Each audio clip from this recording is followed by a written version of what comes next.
The Vatican gave Australian Cardinal George Pell a very fine farewell on Saturday. Dozens of cardinals, led by Pope Francis, said goodbye as George Pell lay in a simple coffin.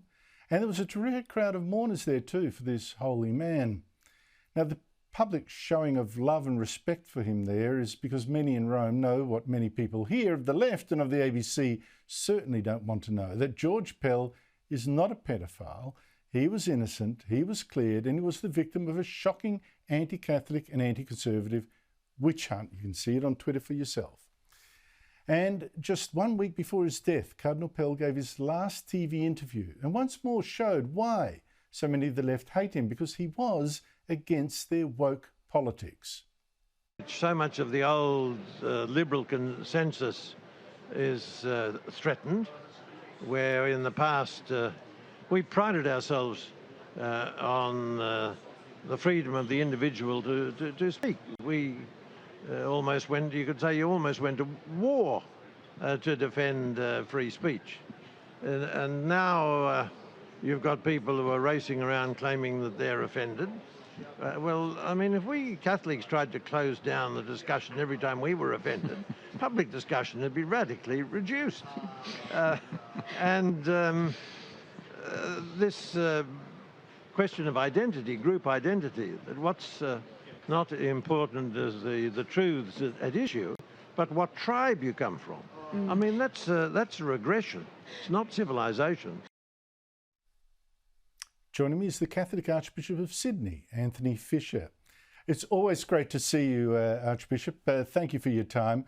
George Pell and his friend, former Pope Benedict, who died just days before him, they both worried about this new culture of tribalism, of identity politics, of attacks on free speech.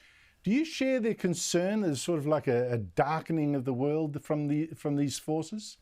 I do very much so, Andrew. I think that one of the great gifts of Christianity, and indeed of Greek and Roman thinking before Christianity, and of the Jews and others to the world, was to insist on the importance of human reason, of discussion, of debate, of persuading each other of ideas, not just trying to impose one view on people.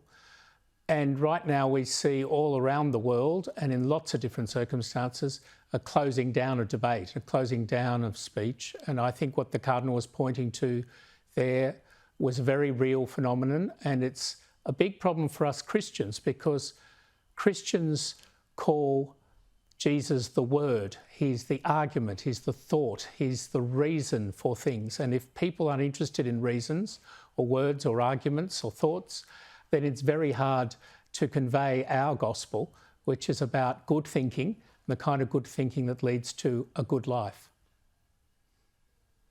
And of course, Christ was very much against tribalism, as we famously hear from St. Paul, I think it was. There is no Roman or free man or slave or woman or man.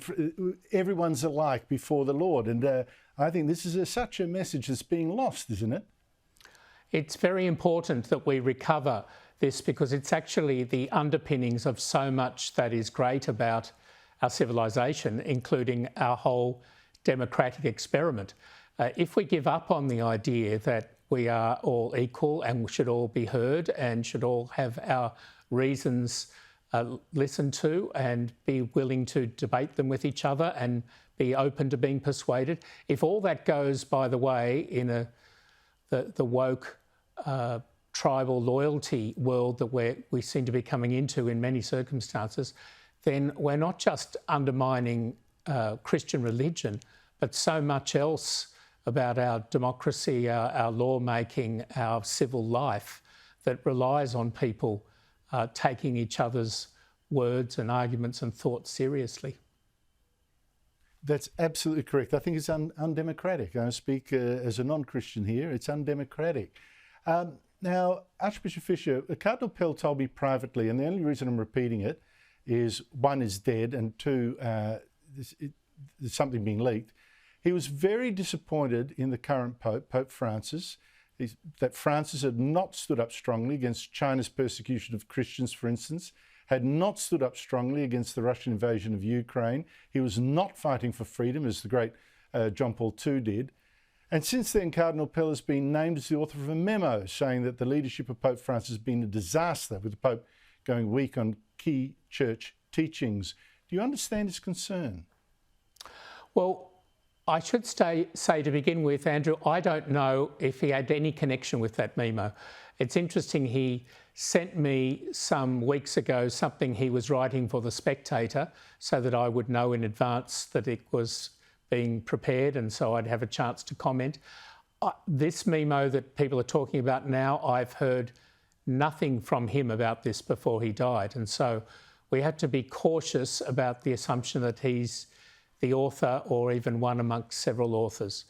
But I think some of his concerns about the political stances of the Holy See would be shared by many people, whether they are church people or others around the world. I recently encountered at Pope Benedict's funeral Cardinal Zen of Hong Kong, and he spoke to me about his worries about the China policy of the Vatican. So I think you can be loyal to the Pope and loyal to Catholic teaching and Catholic tradition without saying that you therefore agree with every prudential decision, particularly on political and diplomatic international matters, that the Vatican, which is a very tiny state, proposes to the world. But I think George Pell was actually blaming more the Secretary of State under the Pope, Cardinal Parolin, but leave that to one side.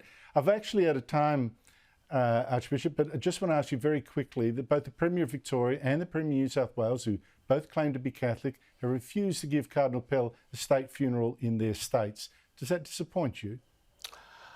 I wasn't entirely surprised, Andrew, because for some reason in this country, over many decades now, we've had state funerals for footballers, dress designers, horse trainers, all sorts, but not a single funeral for a religious leader in the whole of our history. And so I suspect those advising the premiers told them it's just not going to happen. But the way it was announced, it seemed to be trying to get onto the bandwagon of criticism of Cardinal Pell. And a lot of that criticism has been very unjust. It's failed to recognise that he's the most prominent churchman that this country has ever produced, and certainly the most influential within this country as well as around the world. A man who made enormous contributions in areas such as education and welfare, and that should be taken seriously by our governments, at least every bit as seriously as some of the others that have been honoured with state funerals in recent years. In the end, the Church will give him his funeral, and it will be a beautiful funeral, I'm sure of that, just as the requiem that was held in the Vatican was. And I'm sure that there will be thousands that will come to that funeral at St Mary's Cathedral in the coming weeks. Archbishop Fisher, thank you so much for your time.